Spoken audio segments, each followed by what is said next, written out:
The temperature is nice and warm in the Boiling Point podcast studio, so come on in, get cozy, and let's enjoy the conversation. We empower leaders through thoughtful discussions to positively impact our world. Our host, Dave Vale, founder and CEO of Vision Coaching Inc., is highlighting how we can thrive in business communities. Our conversations with leaders, entrepreneurs, and inspirational storytellers are shining a spotlight on empowerment. Joining Dave this week is our special guest host, Emily Roger. Let's join the conversation with Dave and Emily. Hi, Dave. How you doing? I'm doing really well. You're dressed for spring today. Yes. Yeah. I asked if it was appropriate because it's not spring when I look out the window here. But this was a Christmas present, and my wife's been laughing about. I see it's this Lululemon orange shirt that I just love wearing. So I did ask. I said, "Is it appropriate?" And you said yes. So I'm gonna go with that. Okay. I love it. Do you know what it reminds me of? Is Bruce McLeod's pile-on shirt. Did you ever see that? No. His bright orange shirt, and he called it his pile-on shirt.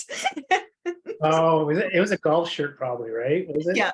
Yes. You know what? Now that you say it, that's so funny. And the person we're going to talk to here, our guest, she's on here in a large part because of Bruce McLeod. So, and Bruce, for listeners that aren't aware, he was a colleague that we unfortunately lost, but he's still present with us in many conversations. He certainly is, and in attire, clothing attire. Yeah, and with that, I say let's just directly bring in our guest today, Dr. Nicole Boutilier. Welcome, Nicole, to the Boiling Point podcast. Thanks for having me, Emily and Dave. Great to be here. Yeah, and thank you so much for taking the time out of a very full schedule that you have. And I know that you are also not feeling 100% and dealing with a lot of the same symptoms that so many of us are dealing with right now. That's true. It was almost 3 years. We almost got to 3 years without it, but without having COVID. Yeah. That was, yeah. And I am just coming back from recovering from it as well. And it's actually kind of surprised me as to how many people, when I had to cancel work or not be anywhere for almost the last 2 weeks, and they're like, well, how many times have you had it? And yeah. This question that people ask, like, it's my first time. I had the same question. I had the same experience. People assume it was your second or third time by now. Yeah. So Nicole, for our listeners, I mean, I know who you are because you are also on the roster of Vision Coaching, and Dave knows you very well. But for our listeners, I would love for you to introduce yourself, tell us a little bit about yourself, who you are, what you do, whatever it is that you want to share. Sure. Well, I am living in Nova Scotia. I live in rural Nova Scotia, so I'm didn't grow up in the country, but certainly live here now. With Fiona, we lost our power for 2 weeks, so that's a good sign of how rural I live. But I'm a mother of 3. I'm a physician. I spent a lot of my career in the emergency room, but did family practice, full stop family practice for the initial years of my career, and then emerged. Still work with youth health centers, but have transitioned over the years. And when I look back, I'm getting close to 18 years actually, and different leadership roles. Starting at my local hospital and then going to the zone, and now work provincially as the VP Medicine for Nova Scotia Health. And along the way, I became a coach, and a lot of my leadership position was what led me there. Amazing. Yeah. And how did you get, it's interesting, like, what was that moment 18 years ago that would have brought you more into a leadership role? What would have shifted for you then? I think I was always kind of on a leadership. When I look back, like when I go back to even probably high school, my mother would probably say when I was a toddler, but anyways, just always had that inclination to kind of organize and things like that. And then, did some things when I was a resident and a student, but then had kind of gotten away with it from it with clinical practice, but when I started having kids and, having different kind of schedule and wanting a different schedule, I looked like leadership became more and more appealing, like, having that ability to kind of look at things, not just from patient to patient, but for the whole system. And those, instead of being an agitator from inside, trying to come out and, actually embody like sort of a leadership role so that I can make an actual changes. And, and I learned a lot. A lot of people would have called me a disruptor before I became officially a leader. But especially in the physician world, we often start out like that because you just don't know. You haven't had the training, you haven't had the thoughts about it. You see a problem, you're trying to fix it. You probably don't go about it the best way. And, you learn lots of things along the way. So that was me, and it's hard to believe that long ago, but yes. So for folks that aren't familiar with healthcare, like what does leadership look like within healthcare? Because there's so much written about healthcare that you guys are dealing with so much, especially over the last like 3 years or almost 3 years in particular. But how does that show up? Like what and how may it differ from maybe other sectors? Well, I think the things that make a good leader in any sector makes a good leader in healthcare. People who are authentic, come to the table open, wanting to listen, wanting to hear what people have to say, willing to act, take accountability, do hard things. I haven't worked in many other sectors, but I do think that's like the characteristics that a lot of sectors have to bring. And the thing about healthcare is it's not easy. Leadership in healthcare is very difficult, and people, like I said, physicians don't necessarily get the skill training along the way before they're plunked into leadership roles, either by default or by they decide to change. And this is changing. Like the culture in Canada around physician leadership is changing. But certainly most people end up there by accident rather than by design. And it's there's lots of challenges. You have to be ready to solve problems. You have to be ready to innovate. You have to be ready to bring big groups of people together and engage them. And you have to be willing to, kind of take risks at times. And I mean, by risk taking, I mean, being ready to go and try new things and being open to, new ideas and we need lots of new ideas in healthcare. And that's everybody's biggest challenge right now is really we've been going along in a certain way for a very long time. And we need to change how we do things. Like the population has changed, the way healthcare is delivered has changed, technology and healthcare, and the leaders have to move along with it. Yeah, I had a conversation with a client the other day who works in healthcare and is in a leadership position now. And she was speaking about how, when she went to school, she was trained in a certain area, and that she then kind of got into a management position and director position. And she's like, I didn't learn how to be a leader in that. She was like, I am really good at the clinical side of what it is that I do. And, I see that a lot with coaching people in different sectors of they had this level of expertise and now they're put into this position. And it's like, how? Like, just how? Yeah. I think you're right. That's a very common situation, both for like nursing and other healthcare professionals and physicians, that they demonstrate, some clinical expertise or some clinical leadership, like, where those sort of unofficial champions, those leaders on the floor that, people that will follow. And that's like often brings them to the forefront. Then they get stuck in a management position and it feels very different from your clinical role. And I think the biggest thing for healthcare workers as they transition to that is like the purpose, like why are you doing it? And the why gets you through it, because really, like when you boil down to it, what you're trying to do, and I mean, I'm not going to speak for every healthcare worker or leader, but what you're trying to do is make the experience better for the people that are working in the system and the people that are accessing your services. And there's always lots of work to do from that. And when you get away from your purpose, your job gets harder. But if you keep your purpose center, I think most people do find their way. They learn those skills. The rest of those skills can be learned, but your desire to, really, help people and on a larger scale in that, you really have to feel that's, for the people that feel most comfortable being leaders for the long term, I think, get that. Before you got on, Nicole, we were talking about using good sound bites and stuff, like from the interviews to actually reach larger audiences. I think there's a beautiful sound bite right there, just in your description of leadership. And Genevieve's shaking her head because she probably wrote down the time on the interview. So purpose, when we get away from purpose, everything gets really, in my experience, things get really heavy.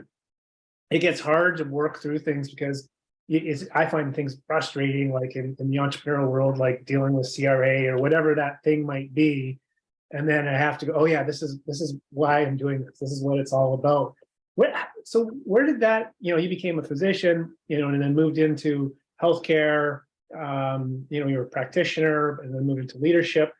How did you how did that why come for you? How did that, where was that purpose? Was there a certain point in time, or how did you develop that? Or was that something that was a part of your training? How did that evolve?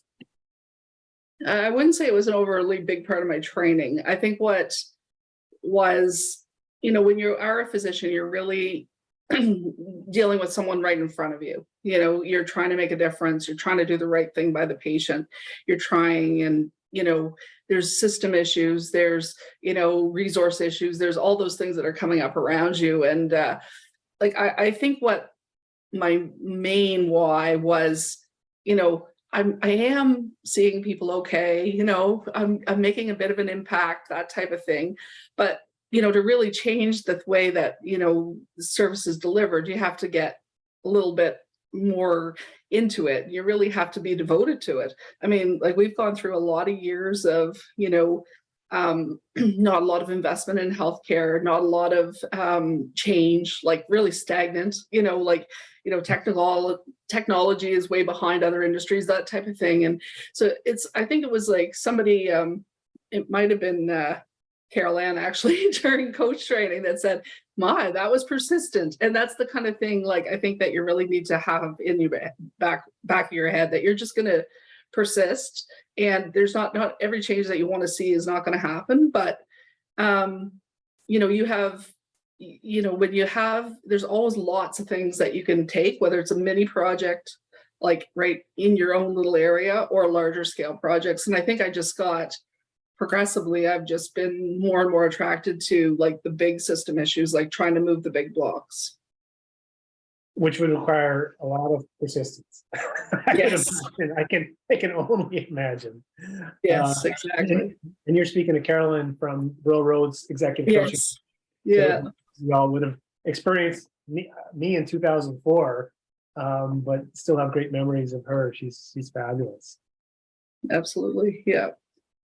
And so, Nicole, are you primarily coaching right now, or how do you how do you balance everything that you are doing?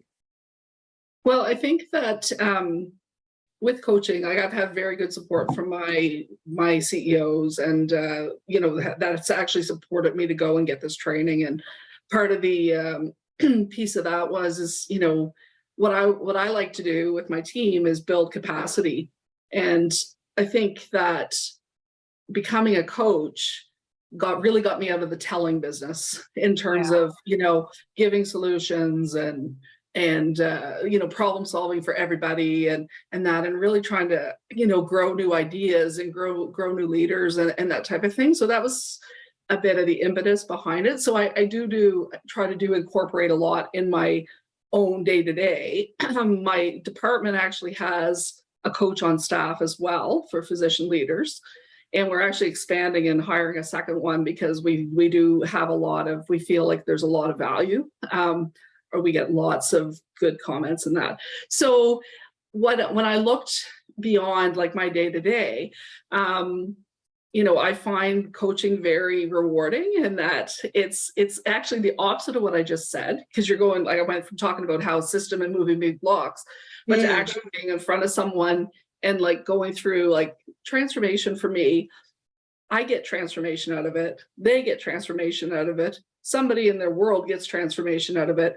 And that's just a good thing to be a part of. And it gives you lots of energy, and it gives you the, new ideas and kind of that bit of passion to go back to your own workplace and look at things a little differently. So I do it on my kind of quote unquote free time, and work that around whatever I can. And, I don't have, huge roster or anything, but, I don't refuse people either. If like somebody comes to me and, has heard or wants to work with me, I try to accommodate. Yeah, I love your mention of transformation. And I remember when I was reading your bio when you came on to Vision Coaching, and around just how much you love transformation, and whether it is for yourself, for others, or for a system, and how, in my thoughts and experience, that it has to begin with you in order to then be able to then give that to others, and then those bigger blocks of the entire system. Yeah, it really does open up your world when you start to look, because you can get really narrow, right? Like as you go along in your career, you get really narrow and you forget to reflect, you forget to look back, you forget to examine what you're doing. And other people, like going through it, really helps you, look at yourself a little harder and, Yeah. Well, and so with that, and with, burnout right now, and we'll focus it on physicians, in how, a recent conversation that I had with the physician of, there's not even the time to self-reflect. Like there is such this pressure to show up and to be there and to give, that like to create that space to even be able to allow yourself to step back. I would agree that it is difficult. And the closer you are to the front line, the harder it is, because your day-to-day has been, very, very difficult. But the more that individuals or teams get that chance to really talk about it with each other, how they're feeling, just getting to, I know with my larger team, like just sitting around a table and like taking that extra like 15, 20 minutes to just check in with people and, what's going well, what's not going well. And, and people raising that. And then you realize like, collectively, geez, we have a lot going on. Gee, we're doing good work. Like people start to have kind of there's just comfort in knowing there's people around you that are going through the same things. And we do try to talk to physicians a lot, like as a group of leaders, about, maintaining your hope and maintaining your gratitude and doing those things that, seem pretty,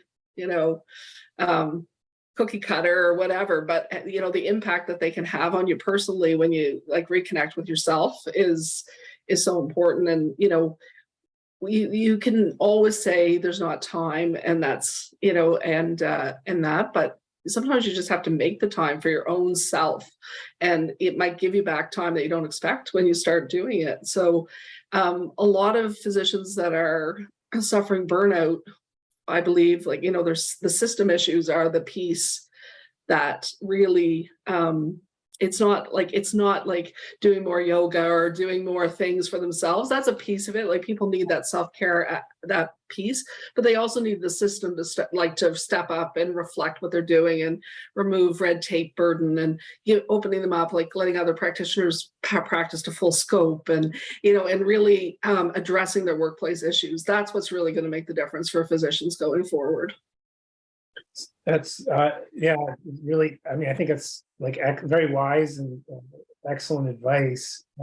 What's interesting is, if you think, like you're, being a physician and then becoming a coach, for me, as sitting on the outside, what I've been really just very happy to see occur is the amount of kind of engagement of physicians with coaches and healthcare leaders with coaches.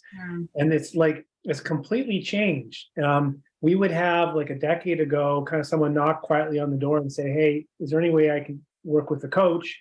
but the system, if you will, organization wouldn't necessarily be supporting it.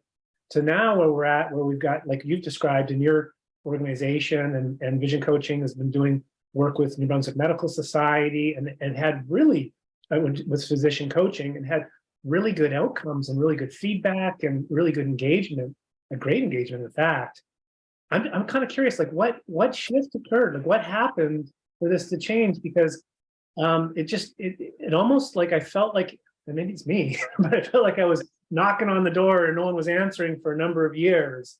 And despite our level of getting in front of folks that we thought were the right people, and it just didn't seem like there was an appetite. And then all of a sudden, one day, just there seems like this real interest and willingness to invest.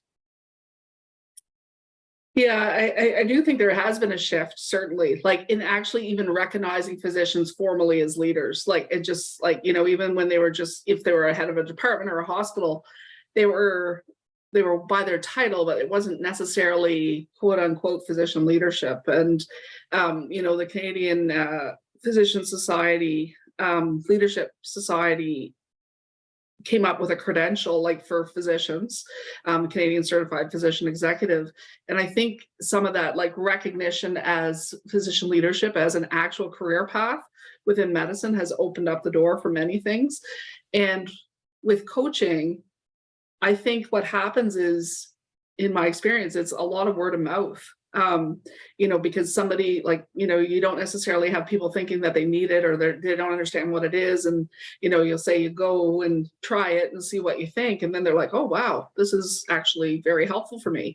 And then they, you know, say to their friends, do that. And I can tell you, during the pandemic, like Lori, our coach, she just kind of blew up. Like she was offering like 15-minute quick sessions for people, like, you know, sort of around the clock, to try to help people, like support them through the changes they were going through and things like that. And, you know, people found it really, really valuable to have like someone that they could just kind of, you know, look at it objectively with and talk it through with. And I think it's the value of coaching itself that has made the door open, is that people realize the value of it. And a lot of the leadership development programs at the different medical societies and that are building it into their programs as like a component. And I think it's a money, you know, an investment well spent on these individuals to help them, you know, through their leadership journey. Yeah, no, 100%. Well, and I think of a lot of professional groups. I just found it interesting because if we think, you know, the value of coaching started to present itself, but I think the same value was there a while ago. It just wasn't, Right. You know what I'm saying? Like that was, for me, I was like, my goodness, these people are referring us in and saying, hey, you should really consider this. I think it's a problem with the coaching industry, is that, like your point is, like I find, I don't know, Emily may have found the same thing, but you know, like we do surveys at the end of an engagement, and people talk about their understanding of coaching, kind of, you know, rating it before the experience, and they're open to it. And then after, it's just so much higher, right? Because it's almost something you have to experience. And until you experience it, it's really hard to put your finger on what it is, if that makes sense. Do you guys agree with that? Have you experienced that same thing? Yeah, I 100% agree with that. It's like, yeah, that actually reminds me of like another story from another client of like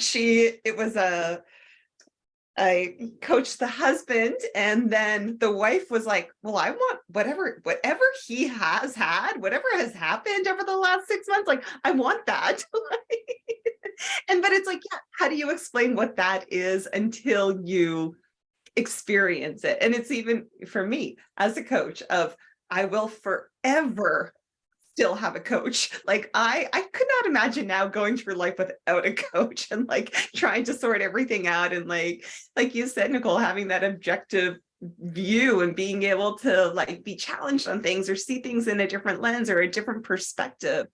But it's so hard to get the message across, I think, in the power of it, in the benefit of it, until you do just fully experience it and are open to being coached.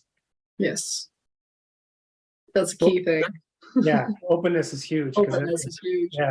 Well, so in that vein, when you if you think about you had an interest in coaching, and then you go off to Royal Roads, and with all your other career accomplishments, you decide, and this is a pretty big investment of time, given everything you have going on, incredible investment time. You go through the graduate certificate in executive coaching. And for you, we're talking about what's different sometimes when clients engage a coach, and they start to really experience and understand it in a different way. What was it like for you as that physician leader going in saying, yeah, I want to learn more about coaching, and, kind of maybe where you started that program, and was there a big change coming out of it in terms of your understanding, or was there some new awareness, or like what happened for you, Nicole? So I think I got really lucky and stumbled in some ways about what I kind of thought ahead of time. Like that same society I was talking about has a conference every year, and I went, and they had a couple of coaching, like just mini sessions to tell people what it was about, and a few people that were coaching were doing that. And I happened to sit at breakfast with that at the time, the president of this society, and he is a physician leader in Calgary, and he had done coaching kind of about 10 years ago, like 10 years before me. And we were having a discussion about coaching, and he said he went to Royal Roads, and we were talking, and I thought, oh, well, gee, maybe that sounds really interesting. And, I was kind of at the point where I was like, okay, what's next for me in my kind of development, and where do I want to go? And a lot of what he was saying was making sense to me. But I have to say, regardless of that, even though I applied and got there, when I got there, it was totally different than what I was expecting. I just escaped the kind of problem-based learning curriculum for medicine. Like I was last of the diehard didactic type, training. Like I graduated in 95, and we were still doing didactic. The class after me, they got the full blown, but I was really didactic. So I was expecting it, to be very, kind of the way I've always learned, right? And it was so different, and it was so engaging, and it was so, I remember the first day thinking, am I going to get through this? Like, is this going to be like, okay, like, I don't know, because all your defensives start to go up because you're feeling kind of vulnerable, and, and how you're going to get through this. But, it was just like a fantastic experience. Thank goodness I had it in person before COVID and everything like that.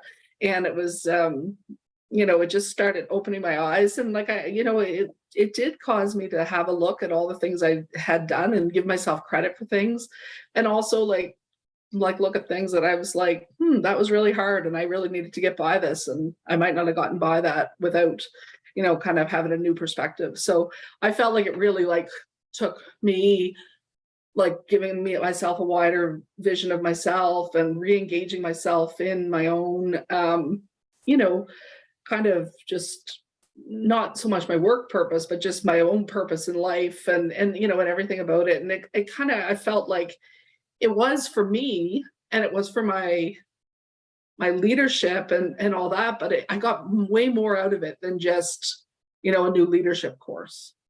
Like it actually was a journey that was, it couldn't be measured by getting a certificate at the end of it. That's a really good way to, and I know Emily has gone through it very close to the time you did, maybe just after. And my experience was 16 or 17 years ago, but when I hear people describe it, it's so similar, in that you kind of, I went in thinking I had a sense of, what I'd get out of it. And it was like, it was completely different. Like, it couldn't have been more different, It's been very helpful. And it's kind of nice to hear the different experiences, all types of learners have, but they're kind of similar experiences, but they come from very different perspectives, right? Very different disciplines and that sort of thing. Does that resonate with you, Emily? Yeah, absolutely. And even you speaking about the vulnerability, Nicole, and I think of how many people who coaches and colleagues who they went into the program or went into coaching, and then it was like this wake up call in residency of like, oh, whoa, wait a minute, we got to talk about me, like my problems. Because you are being coached the entire time. And like, for me, I'm an open book. It is like, no problem with that. how for a lot of people it like, yeah, was kind of shocking and uncomfortable. And Mhm. again, it's that the openness to be willing to be coached in that process for sure. But Yeah. I think so valuable in that, who you're being is so critical to the experience you're delivering as a coach, right? And there was, yeah, so Emily probably is, very willing to be vulnerable and go there. I thought I was, and there was a couple exercises where I was just like, oh my goodness. Like, I think I've said before in this podcast, or I know I said privately to some folks that I can tell when I'm uncomfortable because I start sweating. And there was a few sweaty days where it was just like, oh my goodness. Like, but that's interesting to hear your experience, Nicole. And so then when you get out and you start delivering coaching, like what do you feel like, what was different for you in terms of your approach? Did you find anything in particular that, maybe how you showed up as a leader, maybe, but even, kind of when you put your coaching hat on?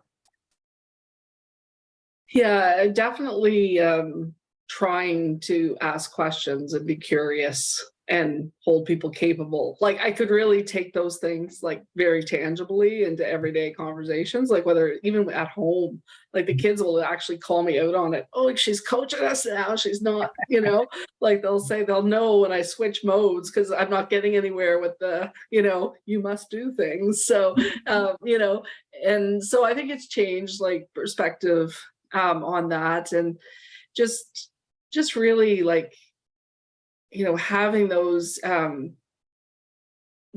ability to have the hard conversations, right? Like to really like not be scared, like not to go away. Like, and I'll do a Bruce McLeodism here because he was like, for gosh sake, woman, just say it. You knew about it 20 minutes ago. You knew what you were going to go. Don't ask 15 questions to get there. Just say it. Like, if you're thinking it, say it. So, like, and just like kind of, and really like stuff that I would be like, oh, kind of, wishy-washy about maybe, and just maybe have to speak it out loud. And, and that really helped me in a lot of ways. To just to allow yourself to be that way in a conversation, to take those risks. And you might be wrong or you might be right, but it doesn't matter, and not get attached to that. And so like that really, from someone who came from I don't want to say perfectionist background, because I was far from perfect in my behavior or otherwise, but it was just always that striving, and to just kind of get away from the striving and just to get to solutions in a different way. Yeah, which is interesting. You speak about the striving, because I'm sure in many ways, the striving may have helped you to get to where you are. But then it's like, yeah, when to kind of step back from, or like how to then recognize of when is it striving and when is it not striving. Yeah, I think that's a tough one. And because I obviously, like, people like I have one of my children is very driven and competitively and otherwise. And, a lot of people say, oh, you're just like your mother. And I'm just like, no, she's not. Like, that's not, we have a very different approach to things. But I think that just opened it up for me that, that my striving looks different than somebody else's striving, that looks so different than somebody else's striving. And I need to know myself when that's coming first over what I'm trying to accomplish. And again, like what we talked about earlier, getting back to your why instead of the what that you're doing. And I think that's what about coaching. Like, it really gets you right back to your purpose and who you are being, and takes away the what. Yeah. You said about how it's like just say it. But then and encouraging others to just say it. But then I think also the being able to receive it. I think one of the things that I try to do is, in leadership in general, not just in coaching, is that it's kind of calmness about your assertions that you're making, and and trying to take your insights and speaking about your insights. And I might not have described that well enough there, but I'm talking about things that you're thinking and observing, and you feel like you might have a little bit of an insight, and you're scared to say it because you'd rather the person just come up with it themselves, or instead of pursuing in that dogged way that just keep asking the question to get to it, and not avoiding those things when you're coaching. Like when you're seeing them pop up, like start digging. Like forget about your process. Your process is there behind you. Just dig and get them to what you're feeling or seeing, and see if you're not so much right, but see if you can give them a new perspective. Well, to me, that I find that starts showing up as we become more confident in coaching. And because I don't know about you guys, but early days, I'd have the model sitting behind the computer, and there's a question sitting outside, and then you it's that competence ladder where you start to become more confident and competent.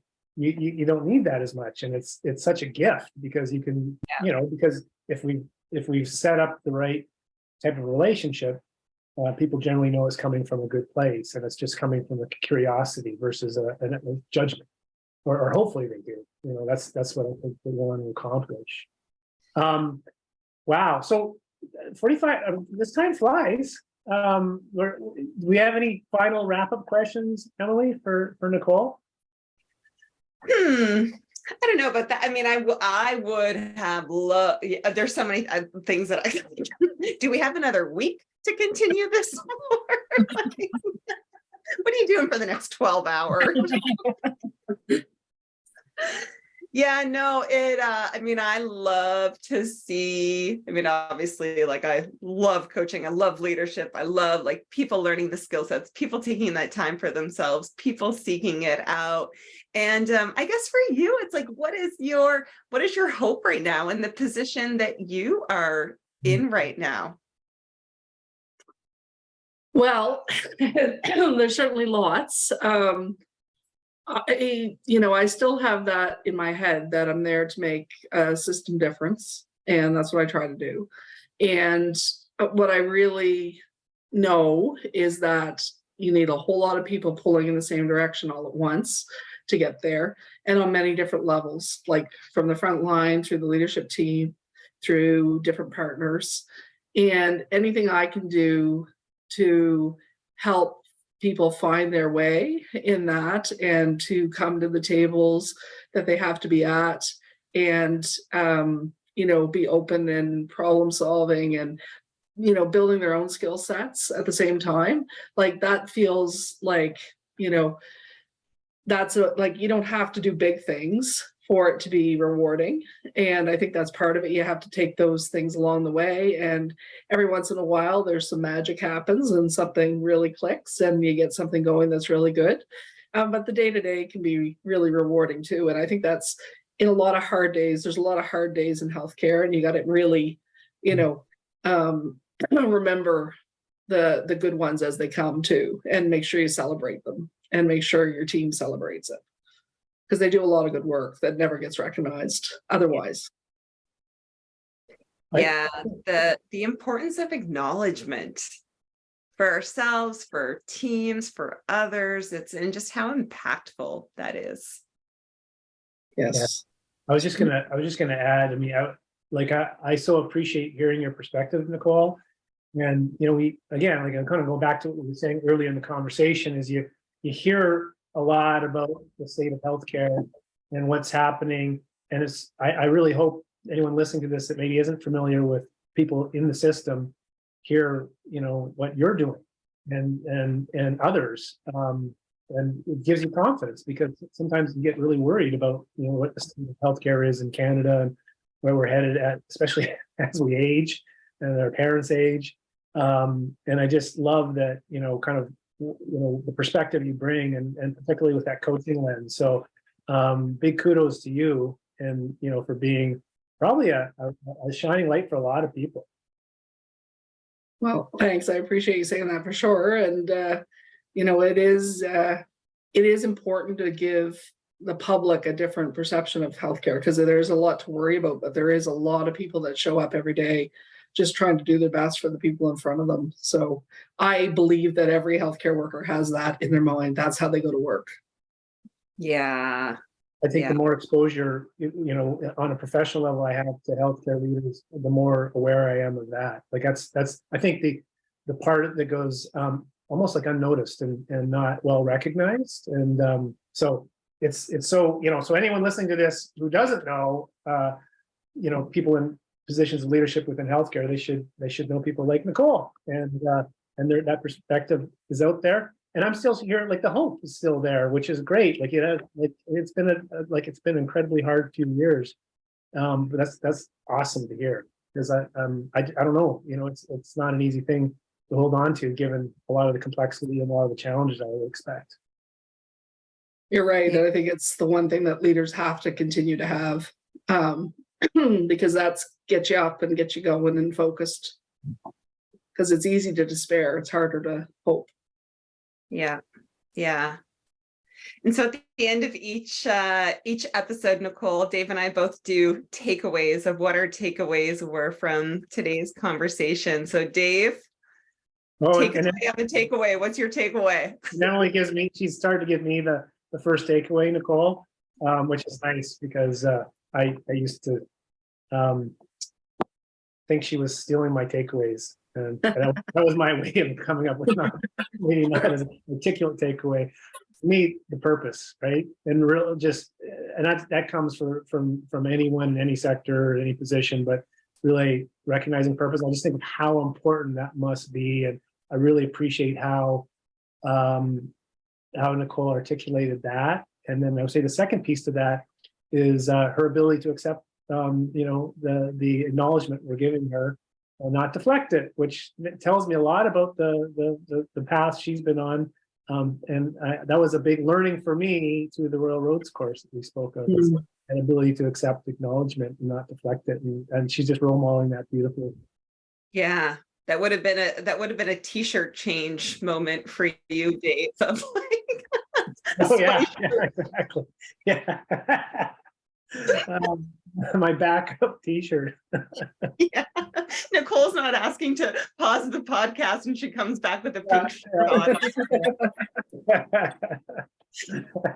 And my takeaway is around, we speak so much about like taking a step back to see the bigger picture of things. And I think we speak about that a lot in the coaching world, but specifically around the acknowledgement of when do we need to actually take a step even closer? And, you spoke about like Nicole, and maybe it's a physician or a nurse or an x-ray tech, whoever it is. Well, in any job, you could be a stay-at-home father, and it's like you have this like crazy stressful day and feeling overwhelming. But yeah, to focus in on what good did happen today, and I think actually like really just taking the time to do that, especially when things feel heavy and overwhelming. So I think that's what I'm taking away today, along with many, many other things. Thanks so much for your time, Nicole. And I know people can probably find information on you in a whole bunch of places. One place is visioncoachinginc.com. Go to coaches and you'll see Nicole's bio. And is there anywhere else that you direct people that want to learn more about you? I'm on LinkedIn as well. And, through my organization, if they have a desire to check in that way at Nova Scotia Health, any of those ways work. Awesome. Wonderful. Thank you so much, Nicole. This was such a pleasure. Thank you both. Thanks for having me. We'll see you again soon. Hope you're feeling much better. Yes, for sure. Genevieve, are you going to do the... Yeah, we got to tell everybody where to find Nicole's podcast episode. So you can head over to our website, boilingpointpodcast.com. Where you'll see all the information and links out to where you connect with Nicole. We post the episodes to all the popular podcast channels, and we post the video versions to Facebook and YouTube. Bye, everybody. Wonderful. See you next time. Bye. Bye. Thanks for listening to the Boiling Point Podcast. Remember to subscribe and rate our podcast on your favorite listening platform. To find out more, head to our website at boilingpointpodcast.com. You can connect with us on LinkedIn, Facebook, and Twitter. To find out more about Dave Vale's work, head over to visioncoachinginc.com. Thanks for listening, and make sure to check out our next conversation.